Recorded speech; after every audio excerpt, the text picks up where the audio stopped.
Have you ever, like, really sat down and thought about what ego is? I mean, it's one of those words we hear so often, Yeah. like in casual conversations or even psychology books.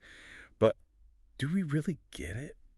It's a big question, isn't it? Like, what actually is it? Yeah, and today we're going to like take a deep dive into this whole world of the ego. We're going to look Yeah. at how complex it is, the problems it can cause, and maybe even some of the good things about it. It's a journey, like Yeah. a self-discovery thing. We're going to unpack this whole ego enigma. Exactly. We'll be looking at all these different sides of it. Like, is ego always a bad thing? Can it ever be helpful? And how does it really affect our lives? Yeah. Like, does it make us self-sabotage, or can it actually help us succeed? And we're going to kick things off with a story. The story of Belisarius, Oh yeah, Belisarius. this Roman general. Yeah, he was brilliant. Yeah, I mean, he conquered all these lands, saved empires, but he was known for being super humble. In a world that was like all about power and ambition. Right. Exactly. So was this lack of ego like his secret weapon? Or did it actually lead to his downfall? That's a good question. Yeah. That's something we'll keep coming back to, I think, as we go along. Yeah. But before we get too far ahead of ourselves, let's like take a step back and just ask that basic question. Yeah. What is ego? Right? Because it feels like everyone's got a different definition, Yes, yeah. Like some people, they think ego is just like arrogance, that look at me, I'm better than you kind of attitude. Yeah, that's definitely the common way we think about it, like the negative side of ego. But there's also this whole philosophical side, the idea of egoism. And that explores how much self-interest is behind everything we do. Wait, so you're saying that even when we do something nice, there's always like a selfish motive behind it? Well, I don't know if I buy that. What about those really selfless things people do? Like when someone risks their life to save a stranger? yeah, that's where things get interesting. People who believe in this psychological egoism, they'd say, even in those cases, there's still a selfish reason. Maybe it's about avoiding guilt or like wanting to see yourself as a hero, even just feeling good about yourself. I see. So even in those cases, there's an underlying motive. They would argue that, yeah. It's complicated though, right? Because then you have the opposite idea, like psychological altruism, which says that we really can do things just to be selfless. Oh, okay. So is this back and forth like, is it truly human nature to be egoistic? Yeah. But then you've got normative egoism, which goes even further, right? It does, yeah. It's not just describing how people act, it's saying that acting in your own self-interest is actually the morally right thing to do. Whoa. Okay. So imagine someone who thinks it's always fine to cut in line because it gets them ahead, even if it's like screwing everyone else over. Yeah, that's a tough one to agree with ethically, I think. For sure. But it makes you think, Like, how do people justify their actions, even when they seem selfish? It's all about perspective. It is. And that's why understanding ego is so important. Yeah. It's not just good or bad. There's more to it. Speaking of different perspectives, I have to think about Alan Watts. He had a totally different take on ego. Oh, yeah. He saw it as an illusion, like something we make up about ourselves instead of something real. That's interesting. What did he say? Well, he used this analogy of like a wave thinking it's separate from the ocean. The wave yeah. looks like its own thing, it moves around, Right. but it is the ocean. So Watts was saying our individual identities, they're like those waves, just temporary expressions of a much bigger reality. So we've got these philosophical ideas about ego, but what does psychology say? That's a good question. Yeah, how does psychology approach it? Yeah. Well, psychologically, ego's part of our self-schema. It's those mental frameworks that help us understand the world and where we fit in. Okay, so it's like a mental structure. Yeah. But what does it actually do? What's its function? Well, Freud's model can help explain that. You know that feeling when you really want to eat a huge piece of cake?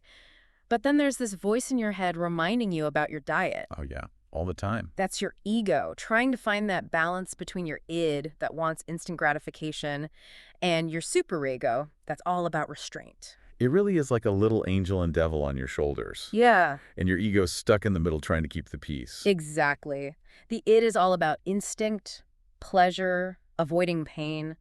The superego internalizes all the rules and morals, wants to be perfect, and the ego is stuck in between, trying to balance those while also dealing with real life. So ego's always making decisions, weighing things up, trying to find that balance between what we want and what we can actually do. Exactly. It's like the ultimate mediator problem solver. It doesn't sound so bad. It's not always bad, no. It can actually be pretty helpful in lots of ways. It helps us set goals, plan for the future, navigate social situations. It makes me think of like a salesperson.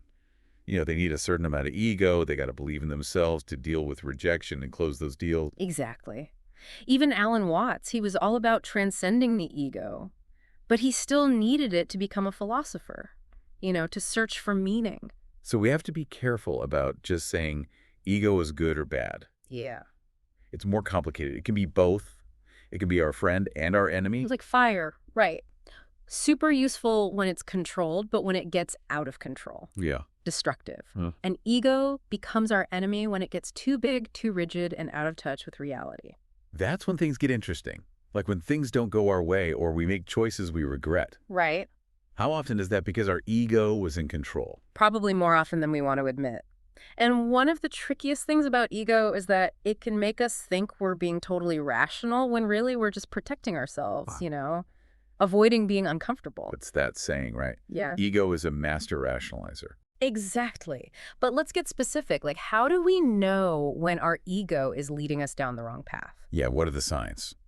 Well, one big red flag is being out of touch with reality. Let's say a teacher who gives everyone really good grades just because it's easier than dealing with complaints. Oh, I see. On the surface, it seems logical, less stress for the teacher. Right. But if you zoom out, look at the big picture. It's not really the right thing to do. Exactly. The teacher might be acting in their own short-term self-interest, but it's messing with the whole education system. They're not helping their students. In the long run, it could even hurt their own reputation. Right, it backfires. And this connects to the prisoner's dilemma, right? Exactly. It shows how just going for what's best for you can actually end up being worse for everyone. Mhm.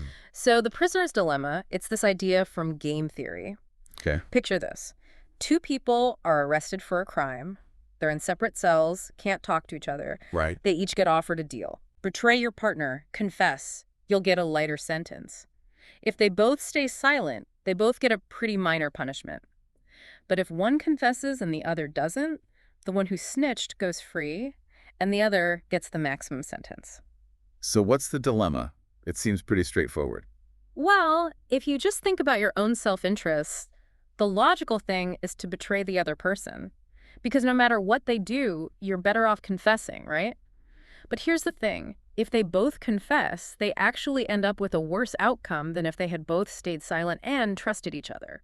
That's crazy. So our ego, trying to protect us, can actually work against us, even when cooperating would be better. Exactly. It shows that acting purely in our self-interest isn't always the best way.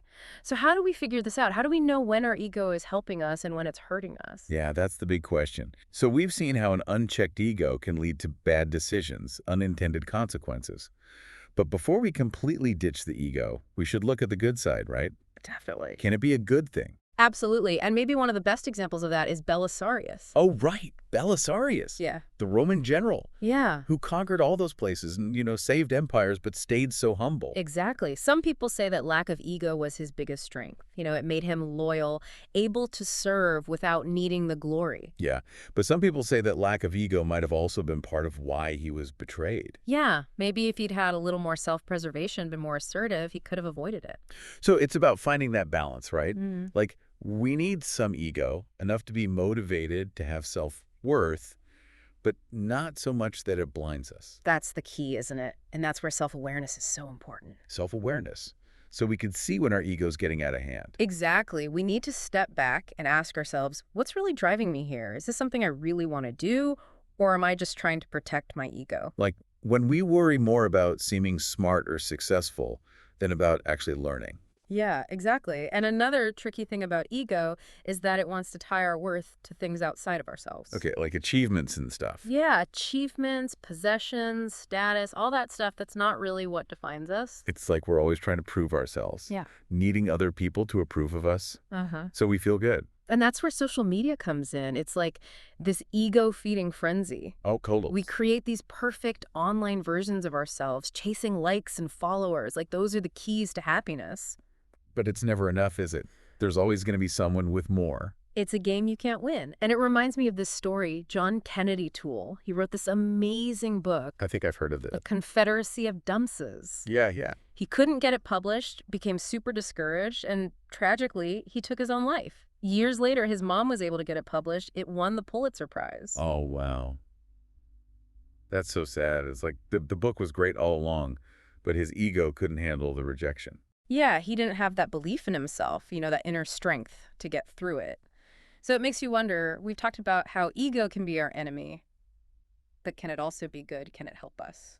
I'm thinking about those really driven people. Yeah. Athletes, artists, entrepreneurs. A lot of them seem to have big egos, right? They do. Is that part of what makes them successful? I think so. Like, think of Michael Jordan, Kobe Bryant. They were all known for that intensity, that belief in themselves, that fire, that commitment to being the best. That's what pushed them. So ego can drive us, give us ambition. It gives us the guts to take risks, go for things, even if they seem impossible. Exactly. And don't forget resilience. When things go wrong, which they always do, ego can help us bounce back. It's that voice that says, I'm not giving up. I'm going to learn from this, come back stronger. It's like in that poem about Belisarius. Even when he's lost everything, been falsely accused, he says, this too can bear.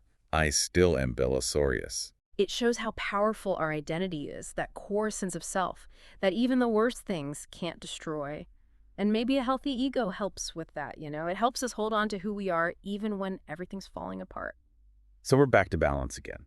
A healthy ego means having enough self-belief to go after our dreams, handle challenges, but not letting it sabotage us. Yeah. The question is, how do we do that? How do we manage the good and bad sides of ego? Well, one thing we can do is focus on our effort instead of the outcome. What do you mean? Like John Wooden, the basketball coach. Yeah. He said success is peace of mind, which is a direct result of self-satisfaction in knowing you made the effort to do your best to become the best that you're capable of becoming. So it's not about winning every game, getting the promotion. It's about giving it your all every day, no matter what happens. It's focusing on what we can control, our effort, our attitude. Exactly. When we start tying our self-worth to specific outcomes, we don't need external validations so much. We can enjoy the journey, learn from everything, whether it seems like a success or a failure. It's like that Stoic philosophy. Yeah. Focus on what you can control, accept what you can't.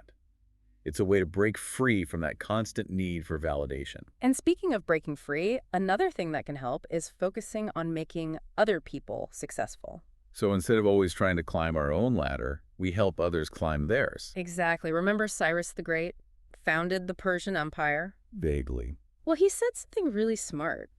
The loyalty of followers comes from self-interest. That's interesting. It seems counterintuitive, but think about it. When we focus on serving others, helping them succeed, we build trust, loyalty, and everyone benefits. So it's not about using people. No, it's about real leadership, whether it's in business, politics, or our personal lives. It's about serving others, not just ourselves. It's like in our families, friendships. Exactly. When we care about other people, we build stronger connections. It's a reminder that real fulfillment doesn't come from chasing power or recognition. It comes from connection, contribution, making a difference. So maybe that's how we figure out the good ego versus bad ego thing. Instead of asking, what's in it for me? We ask, how can I use what I have to contribute to something bigger? Because maybe that's where real self-fulfillment is, moving past those limiting beliefs and behaviors and embracing something more. It makes you think. If we let go of that ego-driven identity, that need to define ourselves by what we achieve and what other people think, who are we then? Yeah, that's a big question. It's about going deeper, looking past those surface-level identities, finding something more meaningful. It really is a journey, isn't it? Exploring ourselves beyond what our ego tells us. And it makes you wonder, maybe that's where real freedom is, letting go of that need to control, define ourselves, prove ourselves. It's funny, isn't it? The more we try to hold on to our ego, the harder it is to find real happiness. Yeah. But when we let go, when we just allow ourselves to be without needing all that validation, things open up. It's like that quote, the ego is a wonderful servant, but a terrible master. If we let it control us, we end up anxious, always comparing ourselves, always wanting more. Exactly. Yeah. But if we can see its tricks, realize it's just a part of us, not the whole story, then we can use its energy in a good way. So we're not trying to get rid of ego completely. No, not at all. We're trying to understand it. Yeah, understand its strengths and weaknesses, work with it instead of against it. It's like building a relationship with it. Exactly. And that takes time, It's a lifelong thing. Yeah, it's about being self-aware, paying attention to what's going on inside, questioning our ideas about who we are. Especially in a world that's always telling us what to buy, how to look, what we need to achieve. We need that inner compass more than ever Absolutely. to remind us Yeah. that our worth doesn't come from those things, Yeah. from likes, followers, how much money we have. It's about something deeper. It's Yeah. about our capacity for love, for compassion, for connecting with others. Exactly. So, as we wrap up our deep dive into ego, we'll leave you with this. What if you stopped listening so closely to that voice inside that's always judging you, telling you you're not good enough? What if you just noticed it without judgment? Yeah. What if you let yourself experience everything you are beyond what your ego says? We've seen that ego is complex. It can make us strong, help us bounce back, but it can also trick us and lead us down the wrong path. It's all about understanding it, recognizing its patterns, learning to work with it. And by doing that, maybe we can find more freedom, more happiness, a deeper connection with ourselves and the world. So keep exploring, keep questioning, keep diving deep. Who knows what you might discover? Thanks for joining us on The Deep Dive.